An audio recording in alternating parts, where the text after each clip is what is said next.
Hi, my name is Jessica Boza. I'm going to be teaching a lesson for language arts for the 6th grade. The topic is personal narrative. Okay, so I'm going to share my screen with class. So we're going to talk about narrative writing. There are 3 types of narrative writing. So let's think of the objective. The objective, our goal for the end of the lesson, is to be able to write ideas for personal narratives by thinking about a person or place that matters to me, to you, and a small moment experience related to that person or place. And we want to think about our central question, which is how can establishing a clear situation, like setting the scene, painting the picture, help you write a personal narrative? So, like I said, there are 3 types of narrative writing: fictional, personal, and biographical. So fictional is obviously fiction, right? Short stories and novels. Personal is the one we are going to focus on, and that's when a writer shares about true story about your own life. And biographical is when a writer shares a true story from another person's life. So we are focusing today on personal. So for example, I was 2 years old when I decided that spaghetti meatballs were much more fun to play with than to eat. Okay, so here are elements of a personal narrative that we're going to be learning about today and throughout the week. A nonfiction real text, the writing that recreates the experience from your life. You are the author. And it's written in first person by using the word I and mine. Usually it has a strong point of view. What are you trying to tell the reader? Communicates a mood or a feeling. How does it feel? Does it feel sad, happy, scared? Most personal narratives are about important moments or places. So we're going to practice honing in, focusing in on small important moments. Number 5, right, using sensory details, right? We're going to make the essay very rich with what do you see, hear, touch, taste. It makes the writing much more interesting. Number 6, writers use important events, characters, and dialogue. What are the characters saying to each other? What are you and the other people or person saying to each other?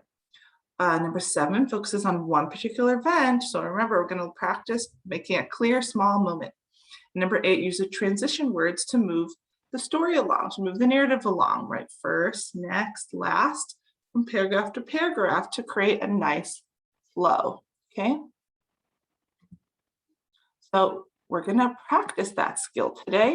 And I just wanna remind you that, or tell you guys about watermelon versus seed story, which just means you can think of a big idea, but you need to be able to focus it down and pull out a little seed out of it.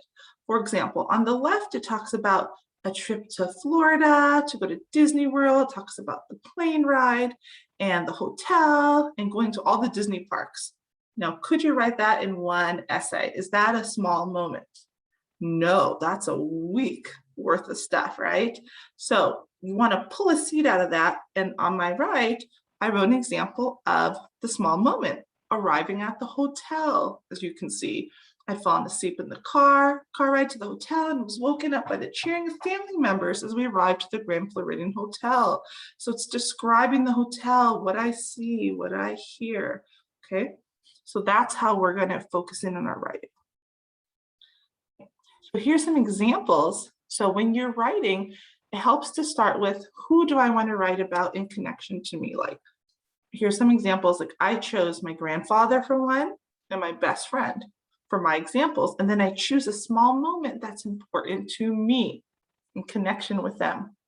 Okay, so like my grandfather example was him getting sick and passing away. And my moment is the one moment, the last moment I saw him.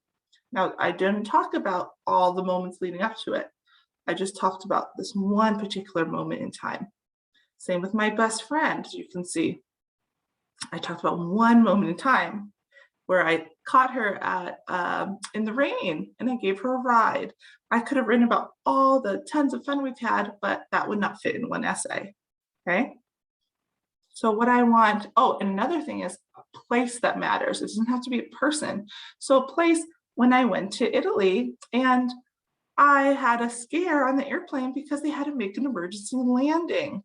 Okay, so there's a place that stands out in my mind, right? because it was such a big moment, but I chose that one part of my trip, the plane ride. I didn't choose when I got there, what I did there, right? So there's the small moment. Now I want you to think about people or places that matter to you and why they matter. Write 2 examples on this chart. You can just draw a simple chart, simple box chart, T-chart, and tell me one person and one place that matter to you, and then give me one sentence for each of why they like why do they matter? What's a small moment that stands out to you with that person or in that place? So take a couple minutes and then share with a partner. Okay. Now that a couple minutes have passed, thumbs up if you're ready to turn back and talk. Okay. So let's turn back. So now I want to show you some sentence starters, sentence stems that can help you too. Okay, so when you're taking your moment that matters, like mine with my no-no, you can use a sentence stem or sentence starter. So for example, one of the saddest moments in my life is, one of the scariest moments in my life is, one of the funniest moments of my life is, or one of the happiest moments of my life is. So for my no-no, obviously I use one of the saddest, right? Because it was a sad moment, seeing him for the last time. For my trip to Rome, flying to Rome, not even being there, but the actual flying part. It's one of the scariest moments of my life because there was an emergency on the plane, right? So I started my paragraph with one of the scariest moments of my life. So what I want you to do is, as you're thinking back to the chart that you made, right here, chart that you made with your person and place, I want you to now maybe add an extra box or underneath on your paper. Choose one of those, either the person or the place, and then choose a sentence stem that fits your moment. So if your moment was sad, start with one of the saddest moments of my life is or was, right? You can put that and then finish that sentence. And then I'd like you to spend maybe 5 to 7 minutes and try to give me a paragraph with the sentence starter to match your person or your place. And then we will turn back and share as a group. Okay, and that will be the last thing we will work on. And I'll give you time to work now. Thank you, friends.